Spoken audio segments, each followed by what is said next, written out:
барып мысалы жүрекке қадалуы мүмкін. Мал бірден өліп қалады деген сияқты. Аткорм алаңында жылтыр немесе бір қоқыс, сым, өткір, үшкір зат жоқ мүлде. Иә, біз ондай нәрсеге өте қатты қараймыз. Мынау клетканың ішінде де бізде енді былайша айтқанда кішкентай бір компьютердің қағаздардың өзіне зат жатпайды да. Өйткені мал бұны жегеннен кейін бұл асқазанда жаңа пакет сияқты бір сым, тағы бір заттардың бәрі жіп барып тұрып қалуы мүмкін. Сондықтан енді былайша айтқанда біз енді бұның бағасы да былайша айтқанда малдың өте жоғары тұрады да, сондықтан әр нәрсеге бір мұқият қараймыз. Сондықтан тіпті мынау әр жерде жүрсеңіз де ешқандай бір артық зат таппайсыз территорияда. Бұл желмен де ұшып барып, мысалы клетка кіріп кетуі мүмкін бір. Өз жалпы сиыр деген бір шеге жұтқаш, сымды жұтқаш сондай емес па? Иә. Бұлар неге өйстеді бұлар?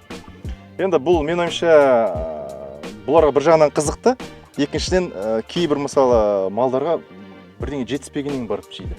Темір мүжейді барып, енді басқа ауылдарда бір сүйек мүжейтіндер болады, мысалы. Тағы сым пакет, енді олар бір жағынан қызықты енді, ондай жек көрмеген деген сияқты ондай болуы мүмкін.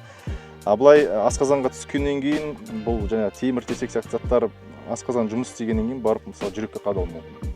Мал бірден өліп қалады деген сияқты. Сондықтан ол әр нәрсеге қатты қараймыз.